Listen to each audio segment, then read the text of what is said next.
Elle veut envoûter sa propre amie juste parce qu'elle est enceinte.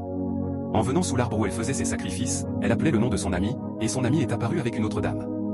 La dame que vous voyez avec la femme enceinte est une prophétesse. Elle a utilisé un couteau en donnant un coup à l'image de son amie. Mais son amie a reçu un coup dans le ventre, et cela a touché son enfant. La prophétesse a alors constaté qu'il y a quelqu'un derrière tout cela. Cette personne ne veut pas laisser cette femme mener sa grossesse en paix. L'amie méchante, encore une fois, a pris son couteau et a poignardé le ventre de son amie. Un démon est alors sorti pour entrer dans le ventre de son amie. Mais la prophétesse a arrêté le démon. Elle a prié avec puissance et a renvoyé le démon vers la femme méchante. Le démon est retourné sur elle-même. Elle s'est mise à crier, parce qu'elle ne s'attendait pas à cela. Elle disait, « Qui peut me faire ça? Qui peut lancer un défi? Qui peut oser lutter contre moi? Quelqu'un a une force puissante pour me renvoyer mon propre démon. » À un moment, elle a senti du sang couler de son nez. Elle a compris que sa mission touche à sa fin. Elle a crié en disant, « Moi, je ne peux pas abandonner. Malgré tout ça, je vais terminer avec elle. » Mais la prophétesse dit à la femme enceinte, « N'aie pas peur. Je ressens qu'il y a un esprit diabolique qui veut détruire ta grossesse, qui n'est pas d'accord avec ta grossesse. » Mais la prophétesse lui dit, « N'aie pas peur, je vais te protéger. Attends-moi ici. » Rapidement, la prophétesse disparaît. De l'autre côté, la femme méchante continue de crier, « Je vais terminer avec elle. » Elle appelle encore le nom de la femme enceinte pour la provoquer à nouveau. Mais la prophétesse apparaît soudainement et dit, « Arrête. » La femme méchante, surprise, demande, « Qui es-tu? Qui es-tu? » La prophétesse répond, « Je suis là pour sauver celle que tu veux tuer.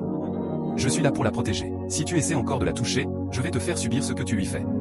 Si tu ne veux pas la guerre, arrête immédiatement ta mission. On ne s'amuse pas avec les enfants de Dieu. Cette femme appartient à Dieu, et tu ne peux pas la toucher. » À ce moment, la femme méchante, qui veut détruire la vie de son ami, est totalement étonnée. Elle ne sait plus quoi faire. Mais la prophétesse ajoute, « Je te préviens. » Puis elle disparaît rapidement. La femme méchante reste troublée. Elle se demande, comment peut-elle venir me menacer dans mon propre territoire? C'est impossible.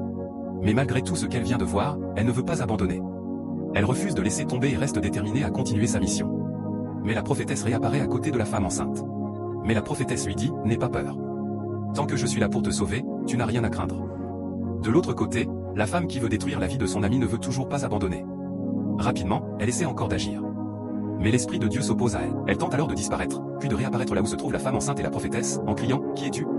Qui es-tu pour m'arrêter ?» À ce moment, la femme enceinte reconnaît sa voix et dit, « Rosalie, c'est toi qui veux me tuer. » Et la prophétesse lui dit, « Si tu n'arrêtes pas dès aujourd'hui, je vais te montrer que Dieu la protège et que personne ne peut la toucher. » Mais la femme qui veut détruire la vie de son ami répond, « Non, jamais, je n'abandonnerai jamais. » Mais rapidement, la prophétesse commence à prier en disant, « Toi qui ne veux pas laisser ton ami avoir des enfants, reçois le feu du Saint-Esprit. Reçois le feu du Saint-Esprit. » À cet instant, la femme maléfique ne peut plus agir. Elle commence à recevoir ce feu et se met à crier. Elle souffre tellement qu'elle ne peut plus résister. Finalement, elle disparaît pour retourner là d'où elle était venue. Je déclare sur la vie de tous ceux qui regardent cette vidéo que toutes les personnes qui ne veulent pas vous laisser avoir des enfants soient brisées automatiquement. Si tu crois à cette prière, écris dans les commentaires, « Seigneur Jésus-Christ, protège-moi contre tous les mals de ce monde. » Partage cette vidéo au maximum et